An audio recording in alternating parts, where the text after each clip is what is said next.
Good morning. Thanks so much for being here. This is one of the most beautiful days of the year, in or out of Cincinnati. It's incredible. And you all look fantastic. I am incredibly excited to introduce a friend, a colleague, somebody who is highly respected, James Lavelle. I'm just going to read a little bit. He's an internationally recognized clinical pharmacist. He's an author. He's a board-certified nutritionist. He's an educator. He is a specialist in integrative health and health precision. From a personal standpoint, as a physician observing him doing what he does best, I have watched him personally help people who conventional physicians have said cannot be helped. I have watched him help people who have said to me personally, nobody can help me. And he did. I'd like to introduce to you James Lavelle. Thank you. Thanks, Steve. Thank you.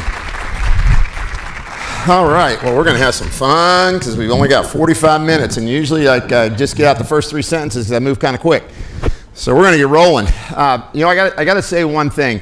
About 18 years ago, I was working at Good Samaritan Tri-Health Integrative Medicine Center. I actually moved back from Indiana, came into Ohio, and I was asked to go and work there and try to put the integrative center on its feet because it was kind of in the red. Well, one day I get a call from this doctor, happened to be Steve Pomerantz, and he said, "Would you mind meeting with me?" I didn't, and I got to be honest, I just moved back. I had no idea of Dr. Pomerantz's stature in the community, and as a back then a weeds and seeds guy. Back then I was looked at kind of as the herbalist. I was like, well, what's he want to talk to me about? And it was fantastic because when he met with me, he said, "You know what?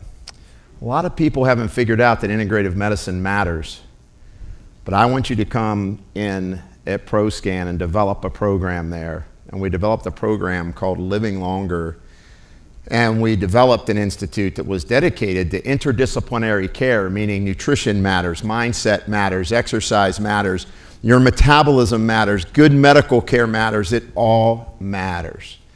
And I got to tell you, the vision that Steve had gave me a tremendous amount of confidence to move forward, and I've been very fortunate these last 15 years to be literally lecturing thousands of physicians all over the world and really reach out and touch hundreds of thousands of lives. So anyway, I want to give a quick thank you to Steve Pomerantz, and of course Chris Collinsworth was at the table that night that we had that initial talk too. So both Chris and Steve, tremendous influence on what happened for me in the next 15, 20 years. So quick nod of thanks, and then we're going to get rolling. All right, so, I got asked to do this talk. The first thing people want to do on a talk is that they want to say, oh my gosh, let's talk about anti-cancer strategies. You know what we're going to talk about today? We're going to talk about how you can be vital and you can live a longer, more fulfilled life no matter what your struggle is.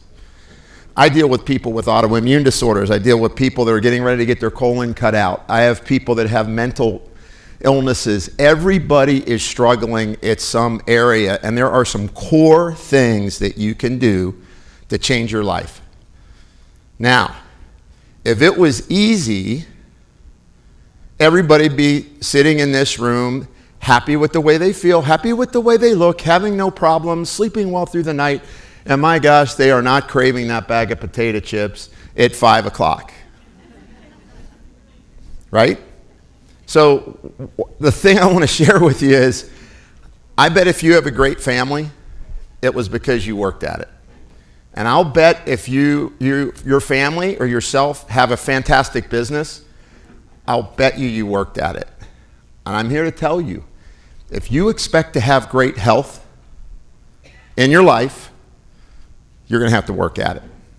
There isn't an easy way out. Sorry, I don't, even though I'm a pharmacologist, taught at the College of Pharmacy and Medicine here in Cincinnati for 17 years, I have not invented the magic pill yet. It's hard to believe, right? I know, it's hard to believe. Like, come on. All right, so there we go. So, let's get started. I just want to do a survey of the room.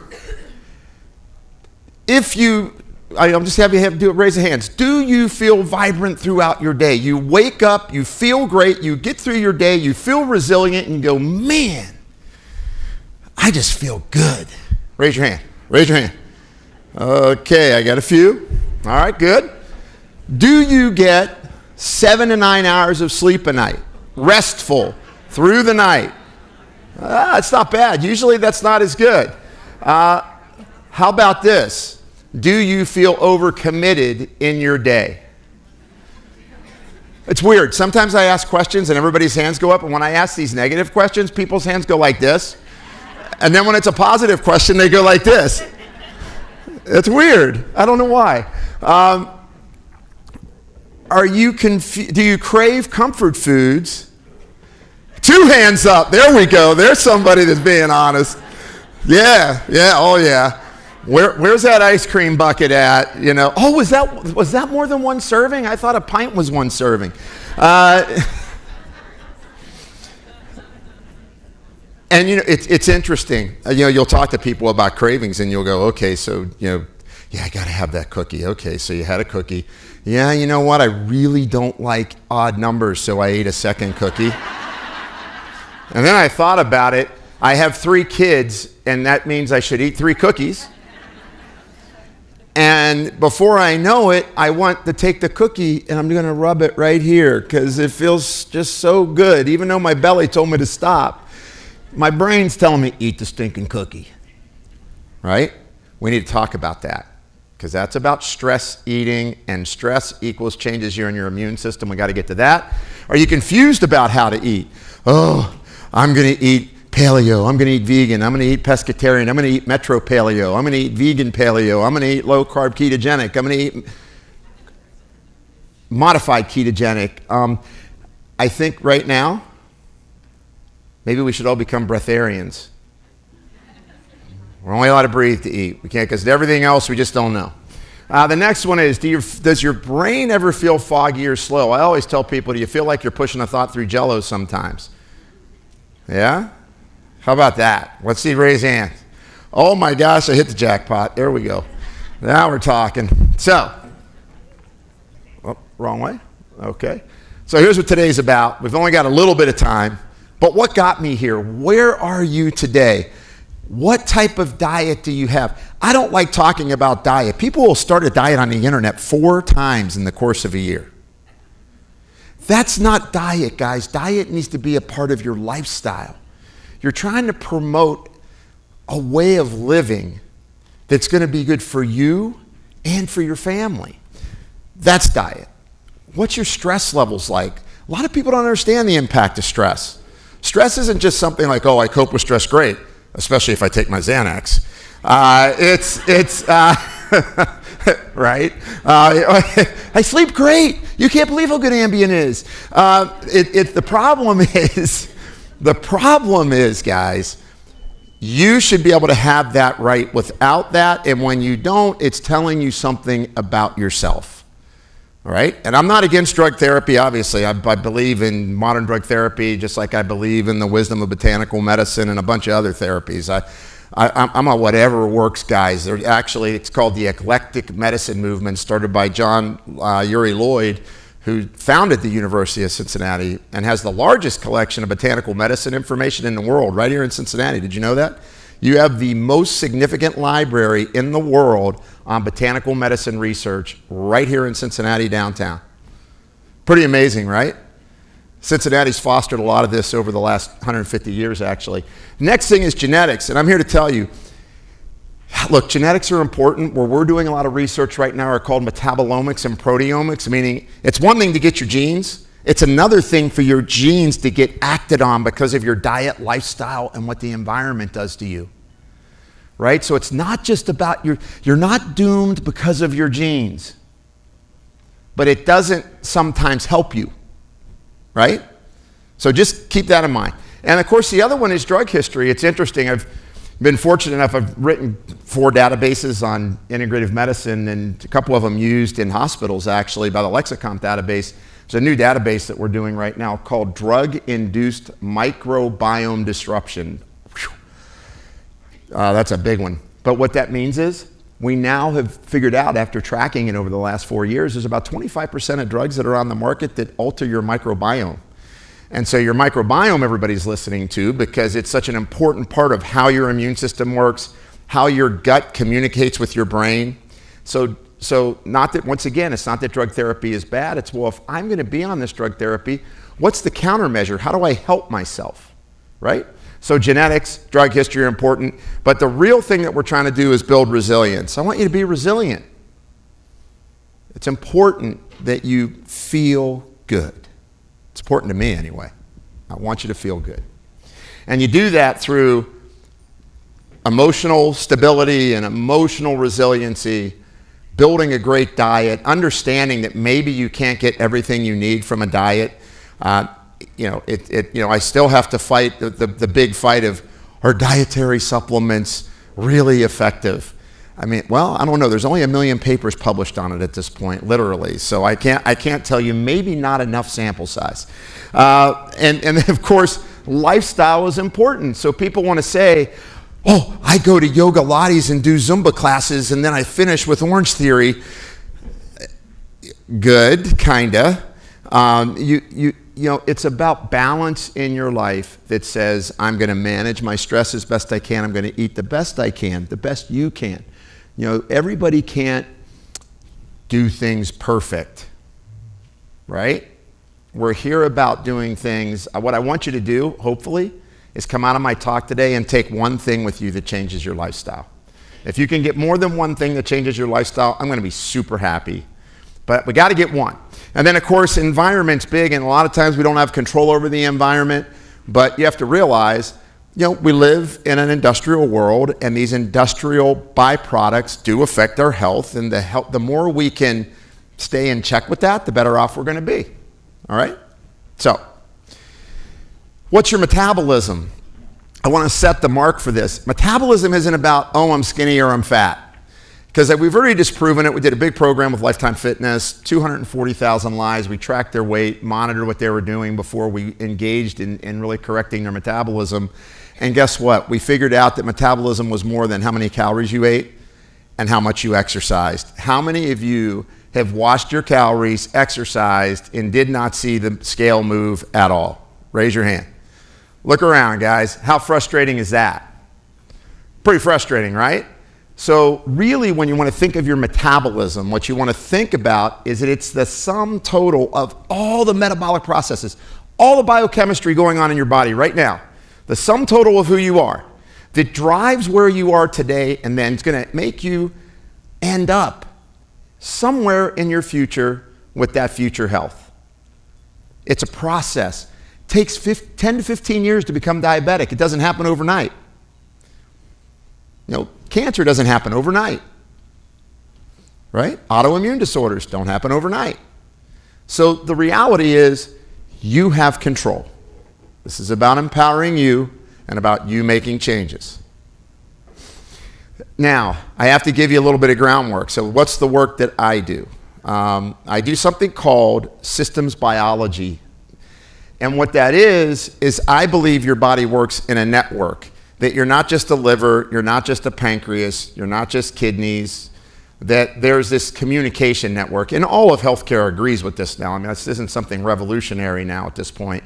But when I was talking about it 20 years ago, people were looking at me like, what? The gut communicates with the brain? Are you kidding?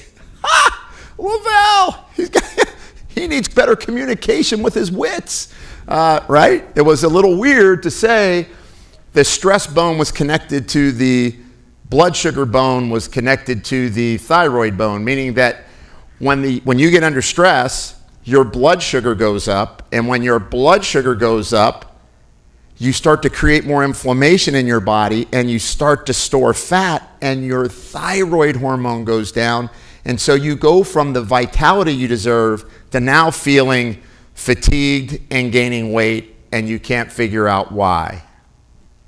That's networking in your body.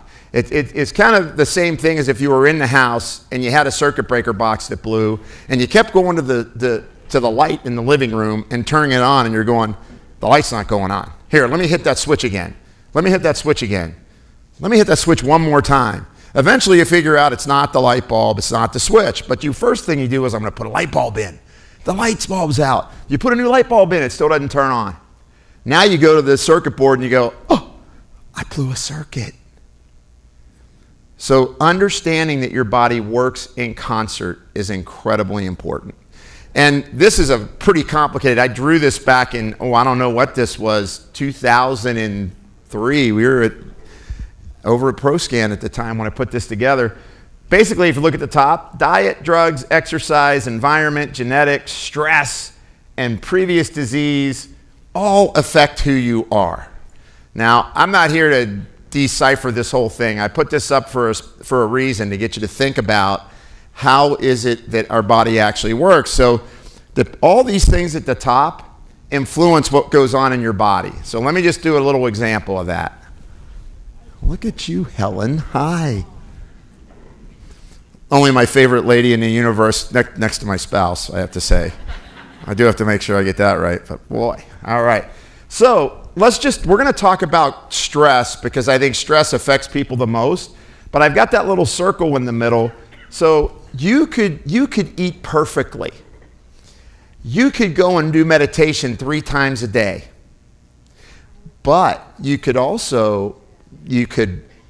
work 14 hours a day. You could get up at 5:45. I get my week rest out. I make sure I do my shot by 5:46. I put my Birkenstocks on, my nubby ones, and I rock back and forth 8 times in every direction, because my urban shaman told me that would be good for my healing. After I do my urban shaman healing process, I then go and get my chia seed pudding. After I do that, I go to my therapy. Then I send my therapist to therapy. Right? My point is that you could do everything right, but under the right mindset, you could still drive stress. It's about mindset. I can make them available online. That's no problem. I'll tell you that by the time the talk's over. How about that? So you'll know how to get them. So let me just, this was a groundbreaking paper that was in medicine. And I don't want to make this talk too technical, but I think it's important you understand this. This was published in Endocrinology and Metabolism Clinics of North America. And for doctors, this is one of the just really important periodicals that get published. So what it says in the middle is that as your cortisol level goes up, and cortisol is a stress hormone. So when your cortisol goes up, it means you're stressed out. When you're stressed out over a period of time, your cortisol levels go up because you're fighting a white tiger every day, right? So your body's got to adjust. So as your cortisol levels go up, guess what happens? It turns off your growth hormone. Let me see if I can do this here, get technical. If you look over here, growth hormone goes down, and then testosterone and estrogen goes down. So everybody's talking about, sex hormones and what happens with sex hormones. The more stressed you are, think about it. If you were fighting a white tiger, would you be thinking, hey, what am I going to do this evening when I get home with my spouse? I'm feeling kind of racy. No, you're not. You're thinking, oh my God, I'm about ready to get eaten. And your body actually behaves that way. It preferentially says, make stress hormones, shut down the sex hormones. We got bigger fish to fry here. You are in survival mode. I am here to tell you, I've done thousands of tests on people for stress hormones, and guess what? Most people make too many. A lot of people don't take time during their day to decompress. They're on it early, they're on it often, they over-caffeinate. Just take a look at it. It used to be you go get a Red Bull, little 6-ounce drink, right? Then it became a 12-ounce Red Bull. Then it became a 24-ounce Monster. And then it became a 36-ounce monster with a multiple serving top. And I know everybody that bought those definitely put half of it away in the fridge. There was no way they drank all of it at once. Excess caffeine intake drives cortisol. Now, does that mean I didn't enjoy a nice cup of coffee this morning? No. Coffee's great, tastes great, love it. And actually, there could be some benefits to it. When you have to drink a pot of coffee a day, different story. So, what's the next thing that happens as your stress hormones go up? And this was my talk. This is about network. As insulin action goes down. So, as stress hormones go up, my blood sugar goes up. Now, all of us understand, if you've been looking at even breast cancer research, insulin resistance and elevated blood sugar is correlated with increased risk of breast cancer. That's been published. It's been out there for about 10 years now. And it's finally kind of getting a real emergence. So one of the big things that I can tell you, point number one, you should know your blood sugar. And you should try to create a diet that will work for you, that will help you manage your blood sugar. And that's going to help you not just because you're a breast cancer survivor, it's because you don't want to develop diabetes, you don't want to develop heart disease, and you want to maintain your weight, right? Those are real big things. When your blood sugar is good, your energy's better in your body. You make energy. So that first one over there on my right, my right facing it, insulin action. The next one is your blood pressure goes up. So that means your heart, your system of your blood vessels and your heart have to work harder. The other one is you gain belly fat. Now, these are things that are being published in literature, but we don't really talk about it to people. Now, what are the outcomes of this? Meaning, if this is happening, what happens? This is what they tracked and reported. Well, there's something called metabolic syndrome. That's prediabetes, prehypertension, and being obese and having a bad lipid profile. All that from stress. The next one is cardiovascular disease, which is kind of the progression of that. Cognitive decline and memory loss. You may not realize this, but sustained stress literally affects your memory center. The hippocampus, the area of your brain, swells, and then over time, it then contracts. And when it contracts, you start losing short-term memory. Now, what's the good news? You can rejuvenate that. I mean, we work with special forces folks even today, and even operators that are in harm's way, that have a lot of stress on them, we can get them to kind of get their resiliency back. So there's things you can do. The other one that's important is there's bone loss. So when you're under stress, literally what happens is you start to melt your bone down. You're taking the minerals from your bone to support the metabolism of being under stress.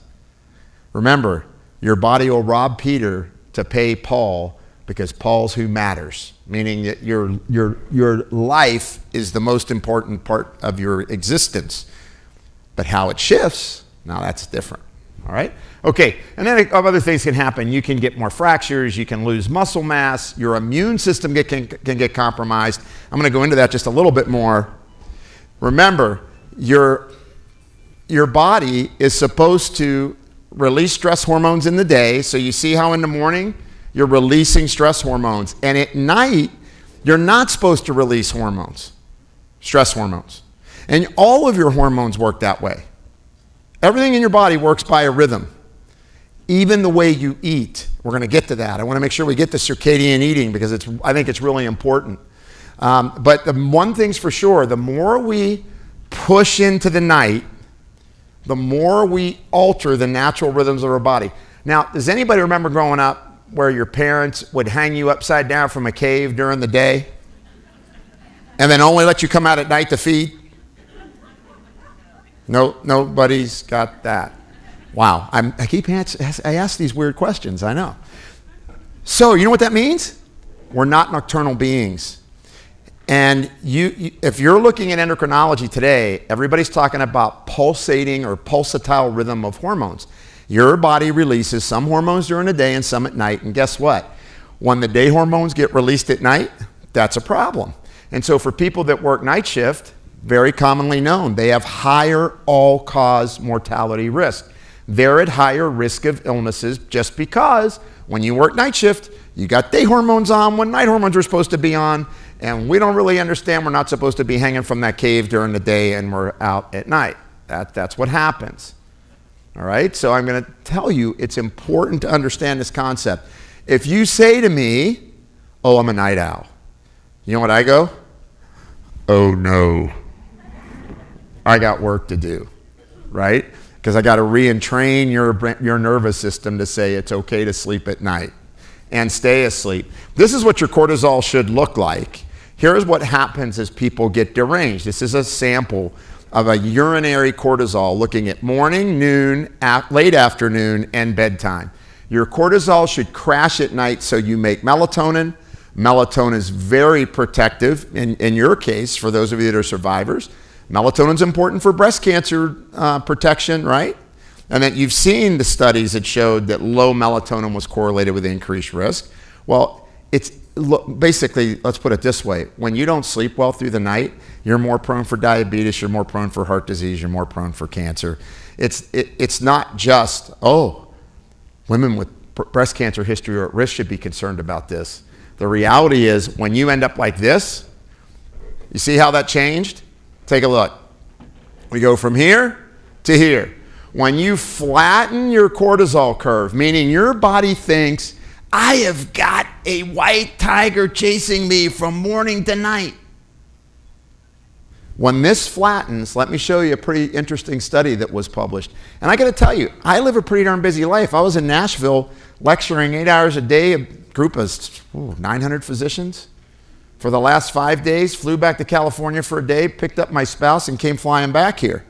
I have to work at keeping my nervous system intact and monitoring my blood pressure and monitoring my morning resting heart rate. I have to work at calming myself down. You may not notice this, but I'm kind of an excitable guy. It's kind of hard. I know. I'm kind of an introvert. So, so take a look at this. So what people always say to me is, well, what evidence do you have of this? I always got that. What evidence do you have of this? 2006 cardia study. Now, this was in men, but the point of this study was that the quartile with the flattest diurnal cortisol slopes were approximately 3 1/3 times more likely to have coronary calcification. And this has been repeated in a bunch of different disease states. When your cortisol curve flattens out, when you're not bursting in the morning and resting at night, you get home at night, it's 10 p.m., you got to have an extra cup of coffee, turn on every light in your house so your eyes actually think, oh, it's daytime. That's not what you want to do. Ease into your evening. And believe me, it's weird, but the world will survive if you don't answer emails at 10 o'clock at night or 11 o'clock at night. And you don't have to have your phone next to you. Unless you're tracking your sleep cycle to figure out if you're sleeping deep. If you want to use your phone app, like for sleep, it's called Sleep Cycle. It's one of the best apps you can use to really track your sleep. You set the phone over next to you and listens to you snore. That is humbling. The first time I did that, I was like, oh, maybe I need to get some nose strips. So, why is this stress piece important? I like to break things down in circuits. So if you look at the top of this graph, it says stress. Stress tells your brain, and stress could be emotional, physical. It could be maybe something you get confronted with, like an infection. But stress hits your brain, the hypothalamus. Just follow the bouncing ball. The hypothalamus sends a message to your spinal cord, goes, hey, adrenaline time. We need to go. Adrenaline sends a message, that's sympathetic output, making adrenaline. It sends a message down the enteric nervous system to hit your gut. So you see here, let me see if I can get this. This enterochromaffin nerve fibers, this is the enteric nervous system. It goes from the brain to the gut. And so people go, why is it when I get anxious, I get a loose stool? Like people have irritable bowel. It's because when you get anxious, your brain sends stress signals to your gut, and now you're reacting. Now, the other thing that happens, if you look here, It says permeability changes. Has anybody developed food allergens or as an adult? They know they're reacting to something as an adult. We got a handful of people. I actually think there's probably a lot more of you that don't realize that, but that's okay. Well, but what happens is I'm telling my body I'm under stress, your immune system starts to change. And it starts to move towards creating, if you look down here in the far bottom corner, you start to create more of a chronic inflammatory response. And why am I bringing that up? Because look, what you're really trying to do with your health is limit the inflammatory signaling that's going on in your body. You want to reduce the process of inflammation, because all inflammation is it increases the rate of rusting in your body. If you want to think about it in the most basic terms, you're increasing the rate of rusting because what's happened is your immune system is now out of kilter and it's throwing all kinds of fireballs out into your body, triggering damage. How that damage plays out depends on your genetics and depends on the environment, right? What has brought me here?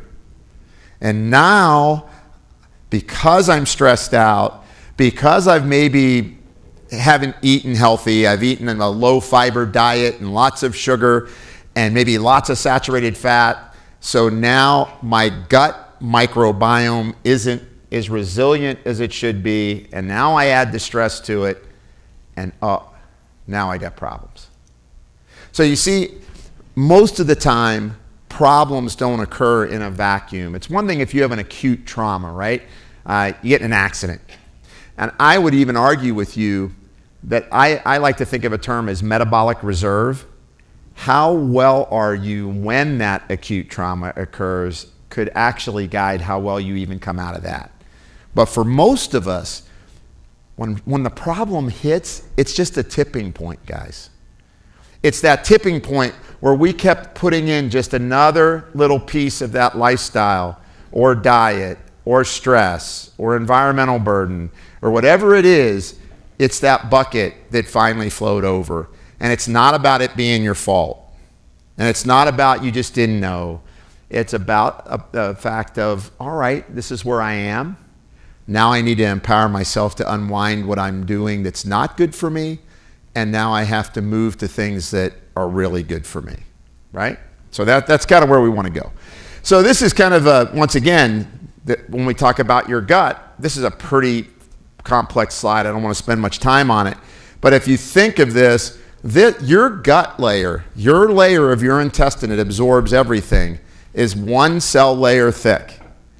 The endothelium that protects the inner lining of your arteries is one cell layer thick. Your blood-brain barrier, basically one cell layer thick. Those three areas of your body, the areas that are super important, just think of that. It's only one cell layer thick. And the more you can do to protect that, meaning by your lifestyle choices, the better off your body's in a protection mode. When the protection breaks down, your immune system starts to get at it, right? So let's take a look at this. This is your mucosal cell. Once you get under stress, these little black protection things called tight junctions, they're like guard gates. The guard gates open up, and now proteins start falling through there when they shouldn't, and now it hits these things called antigen-presenting cells, and basically, without getting you guys too bored in a physiology talk, it triggers your immune system to start overreacting. That's basically what happens. So that one cell layer thick, it's affected by stress. Let's go and keep going. So basically what this is about is an imbalance. When cortisol levels go up, you're going to become more allergic, more immune activated. So if your stress levels are high, that's tough. And as your DHEA pools drop, because DHEA is there to build cortisol. When you lose the bucket, when the bucket spills over and now you don't have any building blocks left for you to be resilient, guess what happens? That part of my immune system can't find either bugs that are kind of hitting us like viruses and bacteria, or can't identify things that are growing that should. So your immune system goes, what? I didn't have a cancer cell. In fact, I'm kind of worn out. Even if it was, I don't think I'm going to fight. That's what happens. And it's interesting. I did work on a book several years ago. It's called Diabetes and Cancer, Molecular Links and Epidemiologic Evidence. And let me tell you, if you need something to help you get to sleep, buy that book. One page, you are down. Better than anything, Ambien, Sonata, you name it. Nothing's touching one page of that book. But the point about that book that was important, there was a point, is that the doc, he was an immunologist oncologist at the University of Witten in Germany. He was the first guy to identify that adrenaline actually attached to cancer cells and triggered their growth. So he actually did the receptor staining that showed that. Why is that important? My advice to you, for you and loved ones, is that, and I've worked with a lot of cancer patients over the years, I really try to get people to try to be at peace. This is where you're at, but where are you going? Because the more I can calm you down and the more I can get your immune system to kind of be a part of the program instead of working against the program, the more that you're going to have a shot at being successful. And I've seen that work over the last 35 years. I mean, I've got some really interesting cases even in the last couple years that have just been dynamic examples of it. Breast cancer patients and subtle thyroid dysfunction. Why did I put this up? Antibodies to your thyroid. So once again, this is another sign. If I'm a breast cancer survivor or I'm someone with breast cancer, they've shown that some women have antibodies to their thyroid. What is that telling us?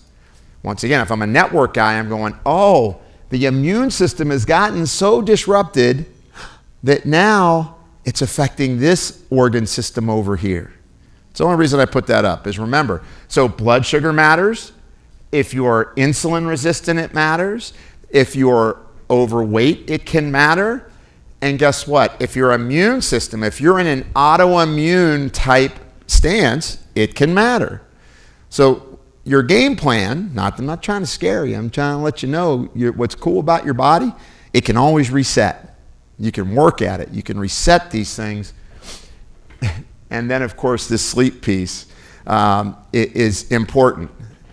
And so sleep deprivation. So stress, managing stress, understanding blood sugar, which we still have some slides to get to, and then understanding sleep. So when people say, oh, I only need to sleep 5 hours a night, I go, okay, are you happy with where your weight is? Are you happy where your body composition is? And I just point to this study. This was at the Stanford School of Medicine. They had 1,000 volunteers that averaged 5 hours sleep a night. If you look at this, what they said is their leptin went down and their ghrelin went up. What's that mean? It means they craved more. Ghrelin's a hunger hormone. But their body mass index went up. They gained 3.6 points on their body mass index.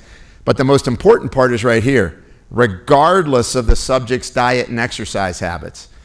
I asked you guys a question earlier. Have you dieted and exercised and saw no success?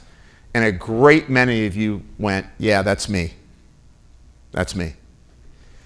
There are hidden reasons why your metabolism might not be performing. Stress and sleep are really big, and it's been published. But what you might hear, and I know this, a lot of times you go into your doc and they look at you and go, yeah, I'll bet you're watching your diet. Right? That happens a lot.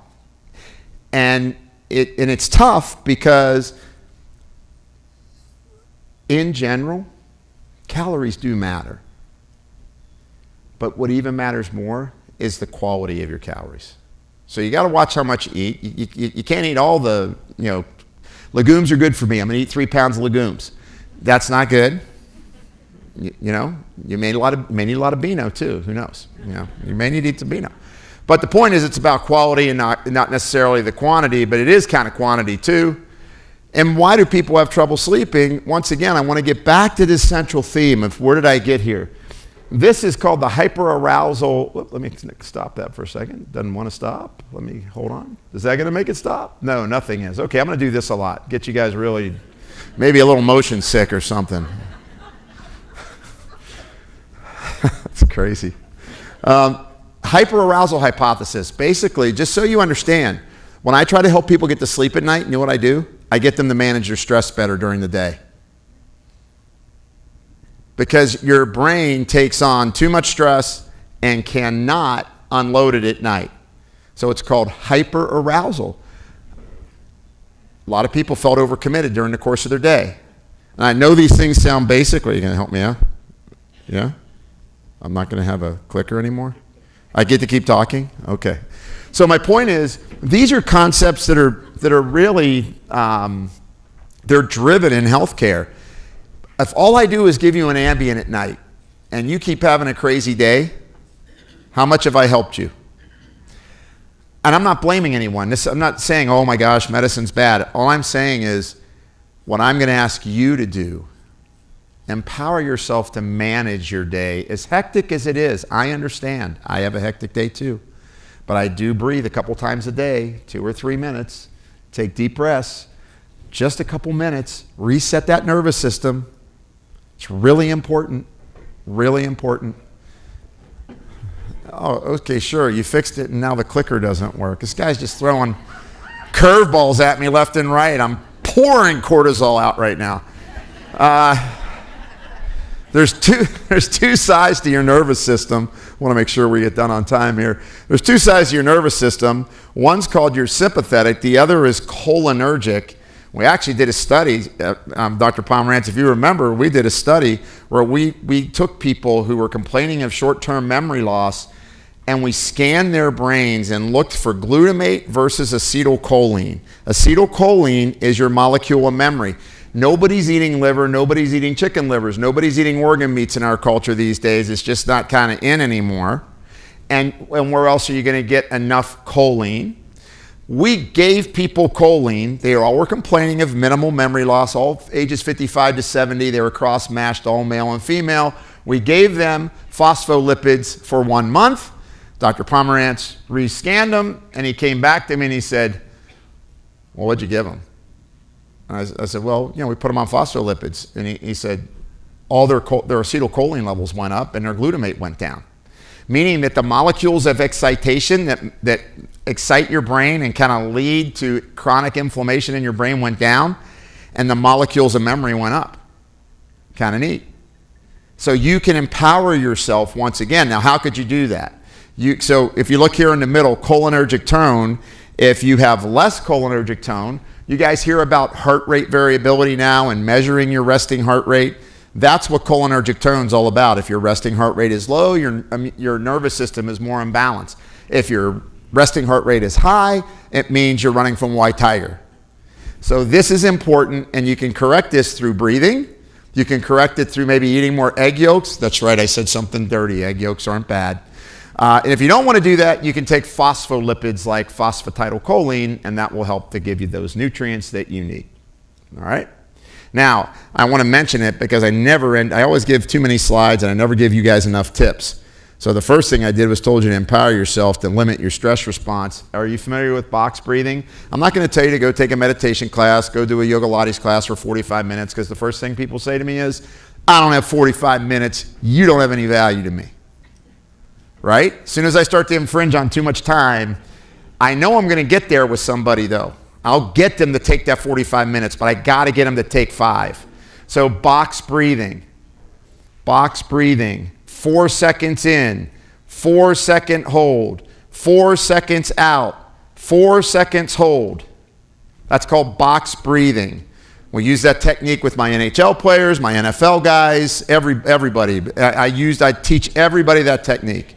Why am I doing that? Interesting. You can't fool your lungs. When your lungs expand and your rib cage expands, it's sending a signal back to your brain to get that cholinergic system working, and the white tiger isn't chasing you anymore. You only need to do that 2 to 3 minutes twice a day to start to change how your nervous system and your brain is responding and what it's telling the rest of your body to do. Just think of box breathing, and think of the number 4. And if all you did was do that, it will make a huge difference. There's a lot of you that go, wow, I just catch myself. Sometimes, how many of you have this? Sometimes I just catch myself that I'm not even breathing. Anybody have that feeling where they're breathing shallow? Raise your hand high. Get proud, man. Grab that stress. Right? That's what I'm talking about. All of a sudden, there's a lot of hands up. Before, like I said, everybody's here. It's so funny. All right, let's see what we can get going. Once again, I'm telling you, the AV crew is trying to hurt me. This is fairly technical. Once again, though, I think it's important to understand glial cells, the microglial cells on the top corner of this chart. Oh, way over here. Wow, look at this. I'm doing yoga moves just to make this work. Right here. Why are those important? That's your immune cells of your brain. When you get all nervous, anxious, you activate those. Or if you get a head trauma or something, you can activate those. But when those things turn on, they start making a lot of rate of rusting chemicals that increase, and your neurons end up getting damaged. And that means, my memory, I'm starting to lose my memory. No, it is not normal to lose your memory by age 35. A lot of people go, you should expect that now, you're middle-aged. Not really. You realize that it takes about 2 to 4 weeks for you to bud a new neuron. That all the way on the right. You know what stops it? You see that little yellow cell in the middle called a neural progenitor cell? When your body is making lots of cortisol, it sticks to that and it doesn't let you bud new neurons. So people that are under stress over time say, my memory's shot. I look at my kid and I go, who are you? And forget about the whole thing about losing your keys. I mean, they have apps for that now, right? You've got your own locator on you and on your keys, so you can hit the phone and find the keys. One little problem with that, you got to remember where your phone is. And then, of course, we're going to exercise. And if I was going to tell you, look, I love to exercise hard. I've got a real history in training. But I would say that if I had to tell you one wise thing to do would be to exercise moderately, meaning you don't have to get your heart rate up over 65% of your max heart rate for your age, but you do have to put a little time into it. The harder you train, the harder you have to work to recover from the training. So if you're somebody that goes and does HIIT classes and Orange Theory classes, all that stuff's cool. Just realize you're pushing your immune system harder than someone who's taking a walk. And there was a great study that just came out and showed that walking at a moderate pace for 45 minutes a day did every bit as well as more aggressive training in regards to longevity. I'm not talking about, I want my perfect body composition, I want to look like I looked like when I was 18. Whatever that is a different thing you're going for. That's performance. If you're looking for longevity, that's a different deal. Now, I want to kind of quickly get to diet because it's kind of important. So manage your stress. I'll give you guys these slides. I can send them to the Pink Ribbon. I'll make sure that Allison gets them and she'll somehow get it to you. If not, you can go to my website and I'll have them posted today and you can download it. JimLovell.com. There. One way or another, I'm going to get them to you. So this is a simple one. Do the box breathe, did some yoga, walk, counsel, don't cheat sleep, lose the overcommitment piece. Don't sleep with your phone. Literally, please don't sleep with your phone. It's not that valuable. And then nutrients that might help you sleep. The obvious one, melatonin, maybe some 5-HTP or GABA. But the big thing is think about that deep breathing. It's super important. And I gave you a couple herbs that are kind of the real go-tos that I use for managing stress. Take charge of your food. This is pretty important. This is a study done at Kaiser Permanente, 47,000 lives basically tracked over a decade. You need to know your blood sugars. Who knows their blood sugar? Their fasting blood sugar in the room. They know their number. Everybody in the room should know their blood sugar number. The biggest indicator of your future illness when you look across populations is, are you going to be diabetic? And I can tell you right now, half of you in this room is either pre-diabetic or you're diabetic, and that's just the national average, guys. 50% of the U.S. population is either insulin resistant or diabetic right now. All right? You should know this. It's really important for managing your future health. Guess what it means if your blood sugar goes up? If you know your blood sugar, for every rise in 1 point above 84, normal 65 to 99. So if you have a 95 blood sugar, you're 10 points above ideal.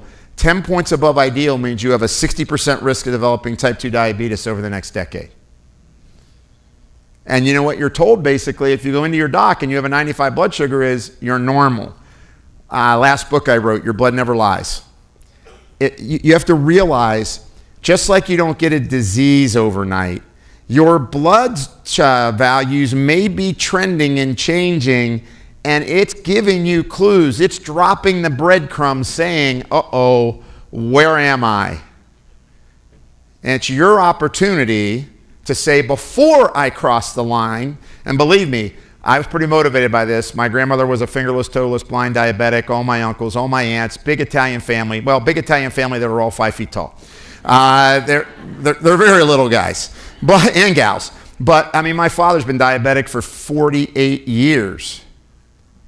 If we turned out the light, I would glow diabetes. It would be like, he is going to get it. So my point is, it happens over time. I'm the only adult male. I'm approaching 60. I'm going to be 59 this year. Right? I'm the only adult male that isn't diabetic in my family. Okay?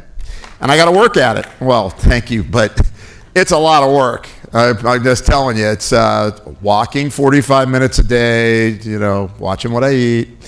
So, and remember, when your insulin goes up, you're going to have inflammation. And when inflammation goes up, you're going to have chronic illnesses pop up in your life. That's why you manage your blood sugar. That's why you want to know your blood sugar. You should know your blood sugar. You should know your blood pressure. You should know your heart rate. And I have to tell you, the amount of you that raised your hand is the same amount I get when I just did a doctor's conference. 900 doctors in the room. Only a handful of them knew their blood sugar and blood pressure. So I'm just telling you, this isn't a criticism of you. Across the board, we take those things for granted because we have this thing in the modern world called ambulances that we think, hey, if something really goes bad, the ambulance will come and take me, right? I mean, I don't have to worry about my daily health because I got the acute stuff taken care of. No, flip that thought. Flip that thought. I want to take care of my health every day. I want to know key things about myself, like my blood pressure, like my blood sugar, like my pulse, so I understand my stress response. Now, carbs and cancer, obviously this is at least how to bring something in. The higher you eat glycemic load foods, the more sugar, the more starch. And look, just because it's brown rice doesn't mean you can eat a bucket of it. A lot of people do that. They go, well, this is healthy food. Oh, I'm drinking a green drink. Are you drinking a green drink? Or is it a drink that's colored green and it has a lot of fruit juice and it has 100 grams of sugar in that one bottle that you just pulled off the grocery store shelf that you may as well have just cracked open a Coca-Cola? And I mean that. Other than, of course, you get some new phytonutrients from it, but you're getting triple the sugar, or at least double, when you drink that green drink. So read the label.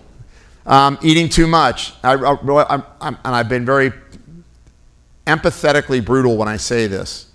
In general, people eat too much, too often, and don't move enough. We really don't realize how much we need to eat versus how much we end up eating. Because at the first sign of hunger, do you have any trouble finding food? Now, if I plopped you in the middle of Africa, no deference to where I'm picking, but I just was there a few years ago, and there's some areas there where if you were hungry, you would just have to be satisfied with being hungry for a while. Unless you went out and hunted and did something. Now, I don't know if you saw this at Kroger's. It's really cool. Everybody into the paleo movement, familiar with the paleo movement?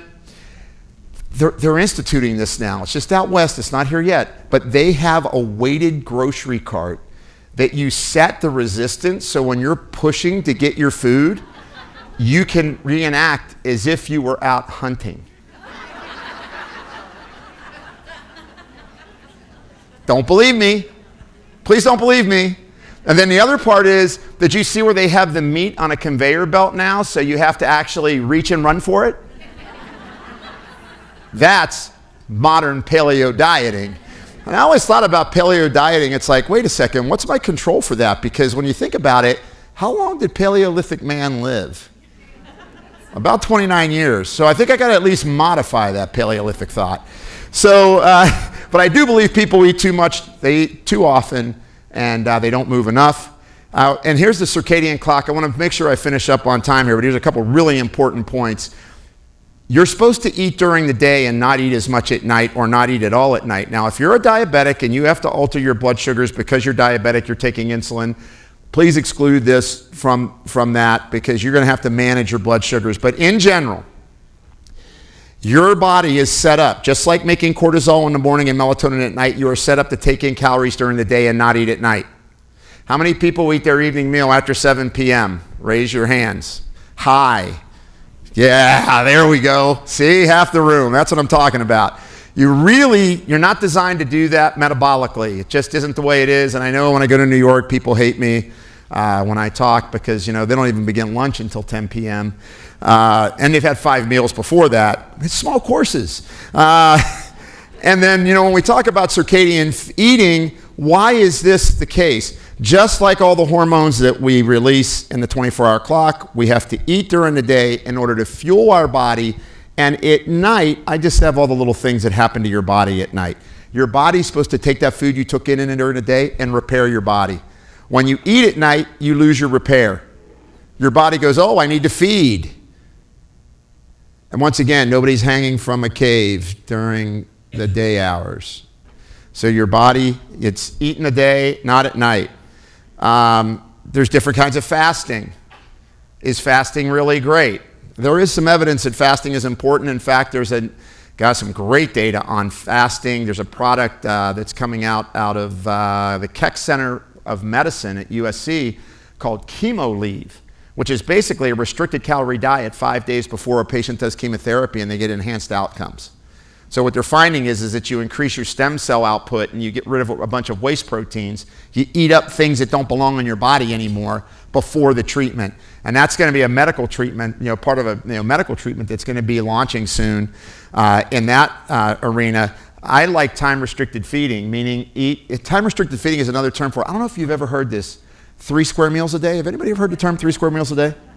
It's kind of a weird, I know. The other part that's important is understanding that maybe, just maybe, and there's different kinds of fasting. I want to close this up, but there's different types of fasting.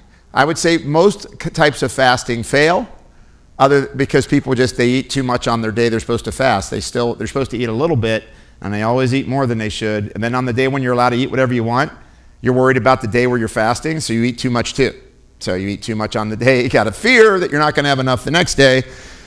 That doesn't work. Fasting mimic diet, this was developed at the Keck Center of Longevity and Medicine at USC.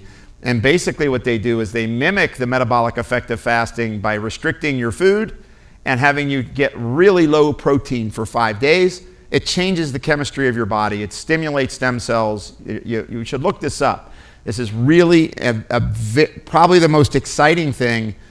$43 million in NIH grants on this, and another $21 million in the next year studying this for disease states. This is no joke.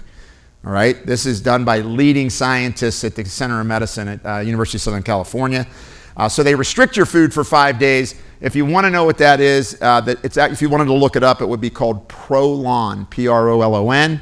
And I want to end with this because I want to get us out here on time. And in case is there time for a couple of questions, or are we to get them moving? There will be time for a couple questions after that. Here's the thing, and there's extra information in this on everything from environment. I just put a bunch of slides in because I'm hoping to share as much as I can with you guys when I get up, and I never know how long I'm going to get to talk. So this is it. Let's ease into this. I want you to try to fast between meals. Right? How many times? Because what do you hear? You hear, oh, eat 5 or 6 times a day. That way your energy will never crash. Do you really know what that's saying? Let me put a Band-Aid on this bullet hole for you. You really shouldn't be eating 6 times a day if your metabolism is efficient. Now, when we first start people out, we have them eat 3 meals a day, and we usually have them have a couple of little snacks like berries and nuts. Our lead dietitian, my spouse of 20 years, Laura, she's done a great job of directing our dietetics team and developing diet programs for people. But the point is the more metabolically competent you get, you don't need to do that between meals. And you give your body a digestive rest, and you give your body time to get the food in that you ate to be able to fully utilize it. So, a couple quick strategies we use. 2 or 3 mornings a week, we'll try to have people maybe not eat till noon. And then they eat a noon meal and a meal before 7 p.m. That's called time-restricted feeding. We're not big advocates on people doing that every day. A little bit of evidence that might release too much stress hormones. But it does give your people, I'm just telling you, when you think about, I'm only going to eat in the daytime hours, and I'm not going to eat all day, just because there's a bowl of M&Ms there, doesn't mean it's got your name on it. Right? You got to make hardcore decisions about your health. And that's what I'd like to leave with you is remember, I know this was a simple, I hope, gave you a couple enlightenments on what to do. I cannot emphasize to you enough. Take control of your day-to-day actions. That means be mindful. Manage your stress better. It's amazing what happens. And I know if you're a cancer survivor, you learned this. A lot of the people that I've walked with through their journey, they went, I can't believe what I thought was so important and was upsetting me so much really was simple for me to resolve once something really serious happened to me. Relationships that needed to be healed, right? So what I'm saying is don't wait for a catastrophe to heal your life, right? Create emotional intelligence. And you know what? There's no better thing than service and love. What's better than that? So when we get those things together, eat better, try to remember that sleep, and please go to your doctor and know your blood sugar and know your blood pressure and know your resting heart rate. Get one of these guys. My wife would probably tell you I'm probably almost obsessed with this. It's like, look at this. Do you realize how good my heart rate is? Did I show you this today? And of course, as a good spouse would say, she would say, yeah, honey, that's like the 30th time today you've showed me how wonderful you are. So, anyway, thank you so much for spending some time with me and sharing your time with me. Really appreciate it. I'll take a couple questions, and then Dr. Pomerantz, just wave me down when it's like time to let the troops go, okay? One question. One question. I'm taking it from Helen. What about a glass of wine with dinner? Yeah, there we go. Only if it's a Super Tuscan. Look, a glass of wine isn't going to be the downfall of your health. Typically with wine, people will drink it too late, which will disrupt their sleep. So if it's with dinner and you're having it before 7, great. And remember, a glass isn't a goblet. 5 ounces is a serving, right? Not a goblet. I just drank a half a bottle, not a bottle. It lasts 2 days. So I think I have to let you guys go. I'll be around. You can grab me and we can talk. I'm going to be here the whole time. So thank you guys.